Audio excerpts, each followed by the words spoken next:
I still remember the exact moment she walked back into our apartment after that weekend trip. The suitcase wheels bumped awkwardly against the doorframe. Her hair was a little messy from travel, and she gave me the kind of half-hug you'd give an acquaintance, not the person you supposedly couldn't wait to see. Normally, she'd jump into my arms, talk a mile a minute, show me pictures, laugh about inside jokes with her friends. But that day, nothing. Just silence, a quick embrace, and straight to the bedroom. At first, I brushed it off. Maybe she was tired, maybe the drive back had been long, maybe I was reading too much into it, but there was this distance in her eyes, like she'd gone somewhere far away.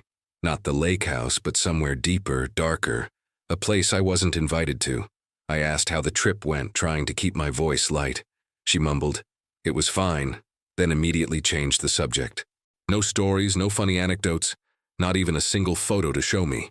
And that right there was the first time I felt the weight in my chest, the quiet whisper telling me something was off. Little did I know, that whisper was about to turn into a roar that would shake the very foundation of everything I thought I knew about her, and about us. Her name is Lena. We'd been together for just over 2 years, and to be honest, I thought we had built something steady, something real. I'm 25, she's 22, and for the past few months we'd been living together in this small but cozy apartment near the city. It wasn't much. White walls, second-hand furniture, a couch that squeaked every time you sat on it, but it felt like ours. And that mattered. We weren't perfect, of course. We'd bicker about little things, who left the dishes in the sink, who forgot to lock the door, whether pineapple belonged on pizza, but it never got serious. Our fights usually ended in laughter, or in one of us giving in with an exaggerated sigh.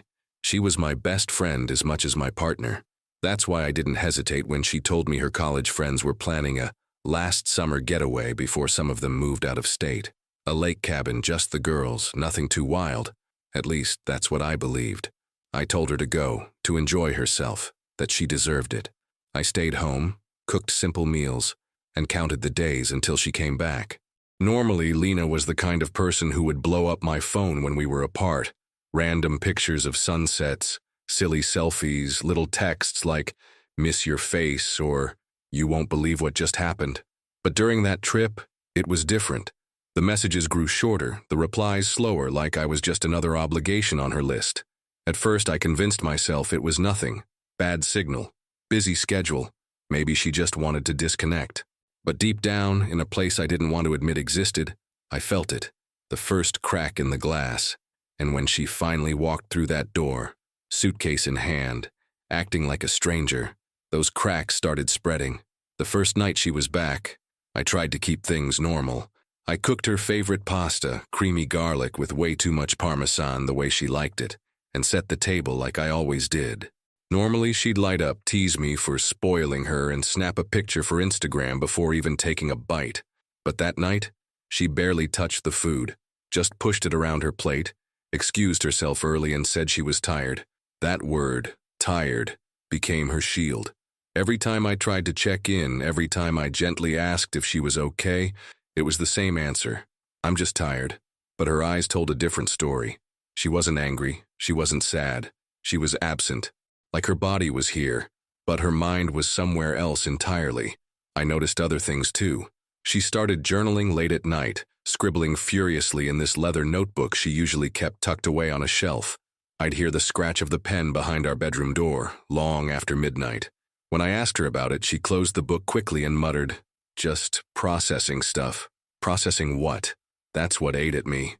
The silence between us grew heavier with each passing day.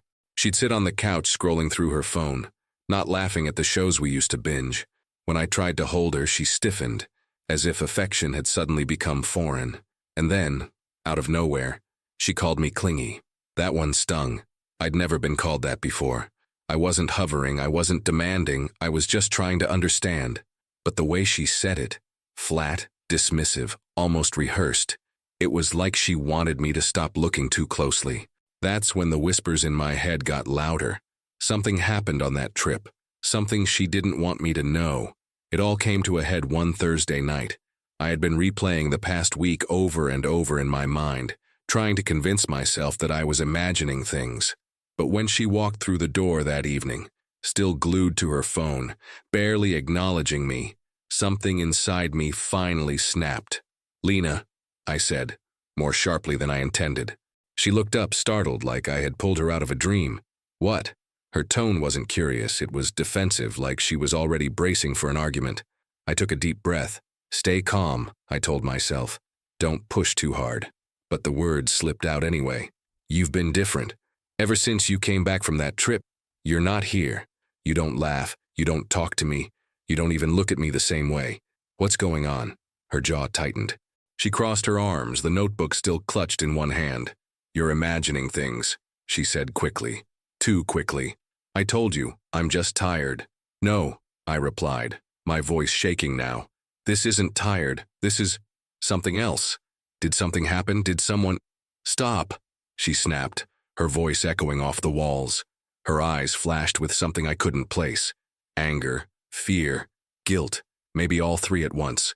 "You're being paranoid. Just drop it." But I couldn't drop it. Because in that moment, the truth was written all over her face. She wasn't just hiding something. She was protecting it, guarding it. And for the first time since we'd met, I realized I didn't recognize the woman standing in front of me. The next morning, she left early for class. Or at least, that's what she said. The apartment was quiet, but my head wasn't. Her words from the night before kept circling back, especially that one sharp "stop," like she was terrified of what might come out if we kept talking. I wasn't proud of what I did next, but desperation has a way of bending your morals. While tidying up the living room, I noticed she had left her leather journal on the coffee table. Normally, she guarded that thing like it was a safe full of secrets, but now it was just there, almost like it was begging me to open it. My hands trembled as I flipped through the pages. Most of it was ordinary. Lists, half-finished poems, sketches of flowers. But then I hit the section from the week of the retreat. The handwriting shifted, messier, rushed, the ink darker, as if the pen itself had been pressed harder into the paper. And that's where I read it. A single line that froze me in place. "I can't stop thinking about him." No name, no details, just that. Followed by fragments. Little bursts of emotion, half-sentences that didn't explain but hinted. The way he looked at me. I shouldn't feel this way. What if he was right about me? My chest tightened. This wasn't paranoia. This wasn't me imagining things. She had met someone there, and she hadn't let him go, not in her mind, not in her heart. When she came home later that day, she found me sitting on the couch with the journal in my lap. The look on her face told me everything. She didn't need to confess. I already knew. When she walked through the door and saw me holding the journal, the color drained from her face. She froze, keys still dangling in her hand, like she'd been caught mid-crime. "Where did you—" she started, her voice low, but I cut her off. "Who is he?" The question came out harsher than I intended, but I couldn't control it anymore. My pulse was pounding in my ears, my chest rising and falling like I had just sprinted a mile.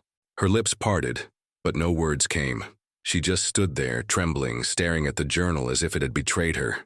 "Lena," I pressed, softer now, almost pleading. "Just tell me the truth. Please. I can't take this silence anymore." Finally, she set the keys on the table and collapsed onto the armchair across from me. She buried her face in her hands, and for a moment, I thought she might actually deny everything, spin another story about me being paranoid. But then she whispered it. I didn't mean for it to happen. My stomach dropped. It was confirmation, but also the kind of half-answer that burned more than silence. "What happened?" I asked, my voice breaking. "At that retreat. What happened, Lena?" She shook her head violently, tears spilling down her cheeks. It wasn't what you think. He understood me. He saw me in a way I didn't even recognize myself. I didn't cross a line, I swear, but her voice cracked and she stopped. She didn't need to finish, because not crossing a line meant there was a line, and she had stood at the very edge of it, maybe leaning just far enough to feel the pull on the other side. In that moment, I realized something devastating. Sometimes betrayal isn't about what someone does. It's about what they feel and what they wish they could do. After that night, the apartment turned into a museum of silence. We still lived in the same rooms, ate at the same table, even shared the same bed, but it was like we existed in two different worlds. separated by an invisible wall. I tried at first. God, did I try. I suggested we talk, that we go to counseling, that we take a weekend away to clear the air. Each time she nodded politely like she was humoring me, but her eyes told the truth. She was already gone. Meals became mechanical. Conversations reduced to logistics, rent, groceries, schedules. I caught myself studying her face at night when she thought I was asleep, searching for the woman I had fallen in love with. But the more I looked, the more I realized she wasn't there anymore. One evening I reached for her hand under the table. She didn't pull away, she didn't even flinch, she just let it sit there limp like my touch meant nothing. That hurt worse than anger, worse than shouting, worse than any fight we'd ever had. Because indifference is the death of love. So we drifted, not with explosions, not with fire, but with silence so heavy it crushed the air between us. And sometimes, silence is louder than words. It didn't happen with a screaming match. No shattered plates, no slammed doors. Just one quiet night, after weeks of existing as strangers, when Lena finally turned to me on the couch. Her voice was steady, but her hands fidgeted with the hem of her sleeve. "Ethan, we can't keep doing this." I wanted to argue, to beg, to remind her of the promises we made, the future we'd planned. But the words caught in my throat, because deep down, I already knew. We had been living in the ruins long before she said it out loud. "I don't hate you," she whispered, "and I'll always care for you, but whatever we had and it's gone, I can't feel it anymore." For a moment I thought the room might collapse in on itself. The quiet was unbearable, pressing against my ears until all I could hear was my own heartbeat. I managed only 3 words. "Then it's over." She nodded, tears slipping silently down her cheeks. No grand explanations, no attempt to fight for what we once had. Just acceptance. And somehow, that was the cruelest part. 2 weeks later, she packed her things. Watching her carry the last box out of our apartment felt like watching my own life being dismantled piece by piece. And when the door shut behind her, the silence that followed wasn't just quiet. It was final. Weeks passed and the apartment felt emptier than ever. The quiet no longer screamed. It settled into a steady, hollow rhythm, like a reminder that some chapters simply close on their own. I walked through the rooms we had shared, touching familiar objects, the coffee mug she always drank from, the blanket she left on the couch, and realized that every memory had become both a comfort and a knife. But slowly, a strange clarity emerged. I remembered why I had loved her, her laugh, her curiosity, her spark, and I also remembered why I couldn't stay, the walls she had built, the distance she had chosen, and the secrets she kept. Love, I realized, isn't just about closeness. It's about trust, honesty, and respect. And when those vanish, even the strongest feelings can't survive.